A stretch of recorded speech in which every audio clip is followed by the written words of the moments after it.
Welcome to Simplify to Scale, a show dedicated to helping you scale a high impact and high profit business that you love without all of the complexity and chaos that can keep you trapped in the day-to-day. I'm your host, Krista Grasso, and with decades of scaling experience, I know what actually works and what's just hype. So if you are done with all of the one-size-fits-all scaling advice and all of the overnight success promises, and instead you want proven practical strategies that will help you simplify operations, elevate your leadership, amplify profits, and scale sustainably, let's dive in and get started. Hello, and welcome to another episode of the Simplify to Scale show. Today, we're going to be talking about freedom and autonomy, how to get yourself out of the day-to-day. And one of the keys that is frequently missing that makes this not possible, even when you have a great and fantastic team that's supporting you. Even if you have an amazing right-hand person and you're wondering why things still keep falling back on you. And the one missing ingredient starts with a D, but it's not delegation, if that's what you're thinking. Most people think when they want freedom, when they want autonomy, when they have a team surrounding them, what they need to do is get much better at delegation. And yes, absolutely, that's true. Although I'm not a big fan of the word because most people think of delegation as basically tasking someone with things to do. And that's not the actual meaning of delegation. Delegation is truly about transferring ownership to someone where they own something end to end. They don't need to keep coming back to you. But since most people misuse and misunderstand the word delegation quite often, you won't hear me using it too often. What I tend to use instead is that you want your team to take inspired ownership. And you, as the founder, need to be empowering your team to take that ownership. But that being said, if you're not doing that, if you're focused on delegation the way a lot of people do, where you're more giving someone activities to do, things to do, instead of ownership, what ends up happening is you end up giving yourself a bit of a job in managing someone else's work. And maybe you've moved past this point in your entrepreneurial journey. Maybe this is something you're still working your way through, because I find most people who start managing people within their own business, regardless of how much management or leadership experience they might have had in a job or in someone else's business, when they start to take on a team within their own business, and when they start to get to the point where they're willing to trust in that team to do more, then that is where I find that they can struggle a little bit with actually giving and empowering that ownership. And instead, they're more continuously tasking someone with what to do. This is especially true if you have someone at a lower level in your organization. You know, I talk a lot about the 4 different levels in a business. At the top is vision, then there's strategy, then there's strategic execution, and then there's execution. If you're hiring people at an execution tier, they typically need to be told more what to do, and they typically need to be more spoon-fed what needs to be done or handed a bunch of SOPs to do things. That is where delegation, which I'm saying in very big air quotes, tends to show up in the way most people think of it.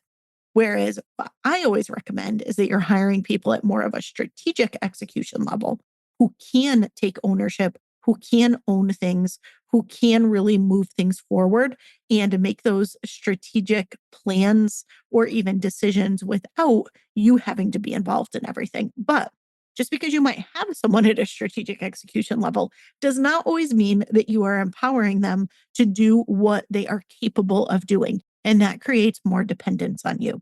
So you want to avoid the delegation boomerang where that responsibility and ownership keeps coming back to you.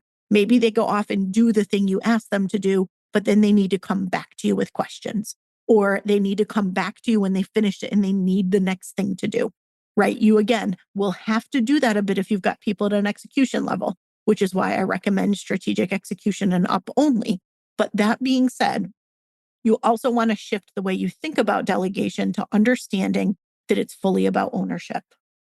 And another one that people tend to think of is decision making. Is it decision making? And that is definitely important, but that is not the word I'm talking about either. So when you think about truly giving someone ownership, well, you can't fully give them ownership without the ability to make decisions. And now, obviously, there's going to be constraints in place. Sometimes that decision making authority has limits on it. You can make decisions within this context, but not this other context. A good example is decision making around things that will cost the business money. Maybe nobody's allowed to make a decision that costs the business money, or different people in different roles have different levels of decision authority up to different budget amounts. So maybe someone is authorized to spend a certain amount of money on gifts for clients or team members without having to ask you. It's just something they naturally go and do. They've got a company credit card or account. It just happens. You don't need to be involved in it. Fantastic. But maybe if that same person wants to go off and invest in some self-development and join a program, maybe you need to approve that because it's over a certain dollar amount. Or maybe everyone on your team gets a certain budget for improvement and self-development. But if it goes over that amount, they have to ask. So decision making, really, really important. Sometimes you do need to be pulled back into decision making, especially if it exceeds certain thresholds. But if you think about somebody being empowered to fully own something and to do something without having to check back in with you, that means they need some level of decision making ability as well within the context of that thing that they own. Otherwise, things will keep coming back to you every time a decision needs to be made. And if you think about the number of decisions that we make in a day, that is going to be often that it comes back to you. So that can be really frustrating. I know sometimes I'll work with founders and they move past that first delegation hurdle. They move past okay, I'm actually going to give this person the ability to own this thing instead of just constantly telling them what to do or giving them an SOP. Great, amazing. But where they then sometimes get a little frustrated and say, I did this, but I still get asked questions all the time. It's because they haven't also added the decision-making authority on top of it. So both of those, really important, huge steps towards getting yourself out of the day-to-day and having more freedom and having more autonomy. But there's a third D, and this is the one that makes the biggest difference. And this is, how can you ensure that the person has discernment? Discernment is the difference between you being more comfortable delegating and transferring decision-making to somebody versus not. Often it's the missing piece, and it is the hardest piece to teach, to mentor, and to ultimately trust in someone to have. Delegation is honestly the simplest. If you are still in a place where you're struggling a little bit with letting go of control and trusting in other people to do things, delegation might not sound very simple, but it is generally pretty simple, right? Someone has to understand what's required. They have to understand the why behind the what. Why is it important? They have to know what success looks like, and they need to know who or what they need to be successful, right? And so, in order to effectively delegate and give someone ownership, that's really all you need to be able to communicate. Now, that means that you have clarity around what those things are. And most importantly, that means you're willing to actually give those things over to someone and let go of the control and be trusting in someone else. I find that it's those things that tend to be the biggest issue with delegation. Now, of course, there's always exceptions. There are always people that truly can't be trusted or people that truly aren't capable, of course. But if we assume for a moment that 95% of people are really there trying to do a really good job, they're good people with good intentions and good work ethic and good skill. If you assume those things, usually the biggest gap in the challenge with delegation, or what I call transferring that inspired ownership to someone, is really more about the founder's reluctance to trust in others and let go of control, more so than it is the team or team members' willingness to step up and take ownership. Now, for any founder who struggles with delegation, decision making takes that to an entirely different level. I still do a lot of work in large scale companies.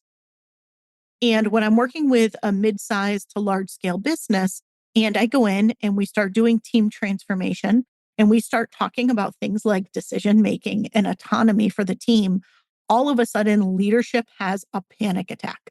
What do you mean? They can't make those decisions. We can't let them make those decisions. What would happen if they make the wrong decision? People get so nervous about transferring decision making to someone else.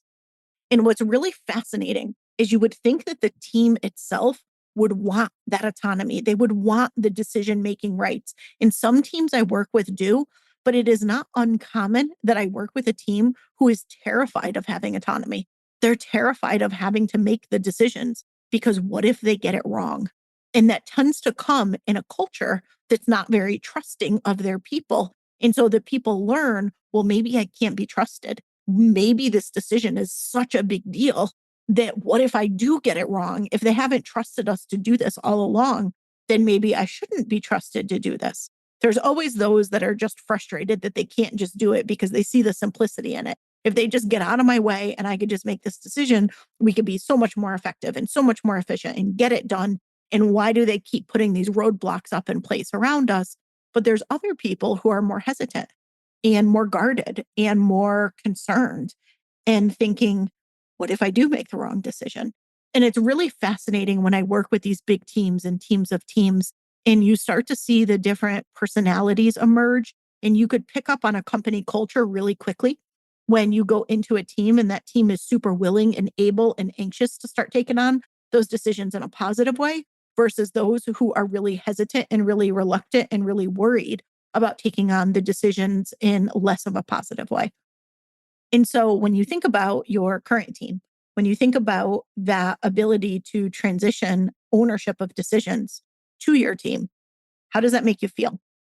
Does it give you the, ooh, I don't know about that one, or maybe this person, but not that person. There's no way I'm letting that person make decisions, right? Sometimes it's a really good filter to start to look at, is it you and that feeling of needing to have control of things? Or is it that maybe it highlights somebody on the team who maybe really isn't the right person on the team, right? It can start to bring up some interesting things, but decision authority is one of those ones that is incredibly challenging for leaders in any organization, but especially a founder in a small business to be able to let go of.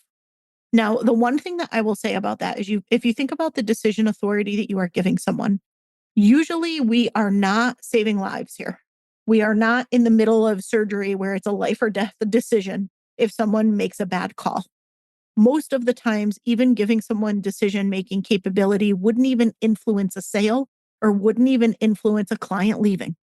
If you think about the absolute worst case scenario where someone makes a decision that you would never possibly make, it's usually not as bad as we can imagine. And sometimes just that exercise of thinking through that can be incredibly helpful and can make us realize, okay, all right, I mean, I don't know that I fully trust them to do this, but it's not going to be the end of the world if they do this and it doesn't go the way that I hope that it does. Right. And so sometimes you just need to do a little bit of that leap of faith. However, what it usually highlights also, there's the one part in you about letting go and trusting that are things that all founders need to work through. Maybe you've already worked through it, but even if you do, it will come up over and over and over again in your business. Or maybe that's something you're still working through.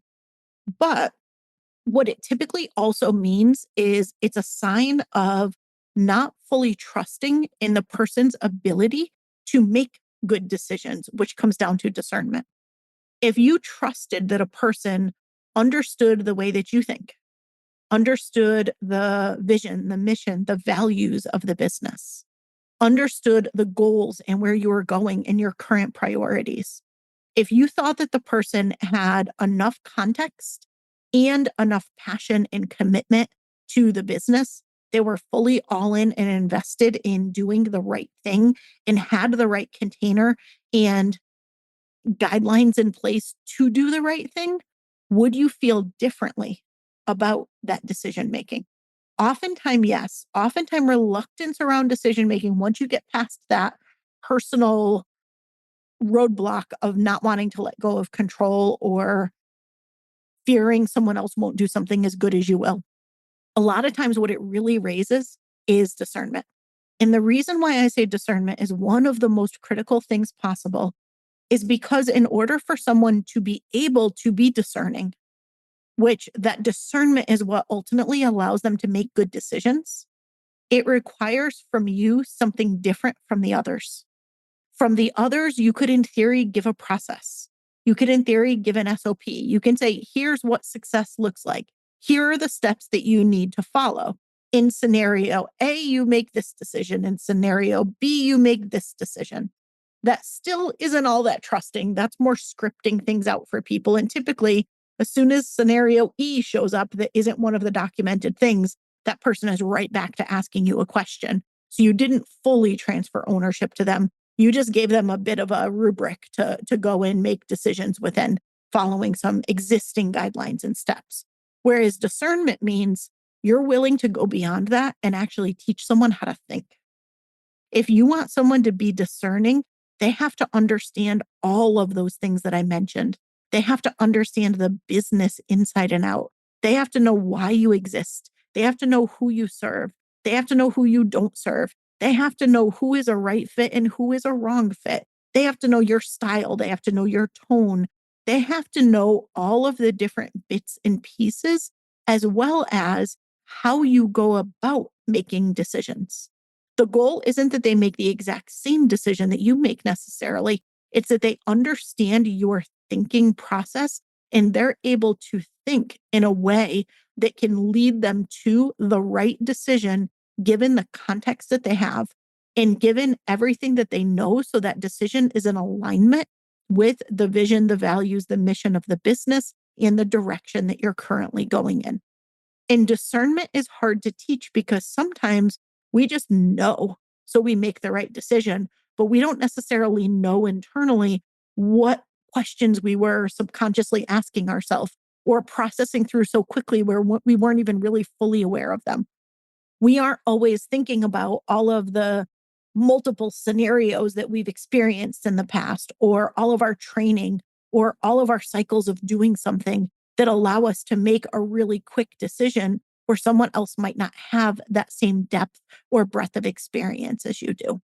And so being able to recognize how you make decisions, how you get things done, how you adapt things in situations that aren't black and white and that aren't cut and dry. And not only being able to recognize that, but then being able to mentor and work with someone else to be able to learn that and adapt that within your business. That is something that very few founders truly take the time to do. And when you don't take the time to do that, you end up where things keep continuously coming back to you. Yes, if you delegate, you will have less things that you have to do day to day. True. Yes, if you empower someone to make decisions, even decisions within certain constraints, that will free you up more as well. All of those things are true. But what it doesn't do is it doesn't close the tab in your brain. You still, in the end, own it. You know, at any moment, someone's going to come back to you with a question or a situation or something that you're going to have to weigh in on. And it is one of probably 1,000 tabs that's open in your brain. The goal with freedom and autonomy, with truly being able to get out of the day to day, is you want to be able to fully close the tab because you know someone else fully owns it. You trust that not only do they know what to do, not only do they know what success looks like, not only are they able to make the decisions that are necessary to handle the different situations and the different things that come up, but they are discerning enough to make those decisions without having to involve you. They are discerning enough to make the decisions that are in alignment and that are right for the business today and the business tomorrow, not who the business was yesterday. That is when you truly have freedom and autonomy. And that is what most people don't do. Most people can barely get through delegation. Decision making, very few get through the decision making.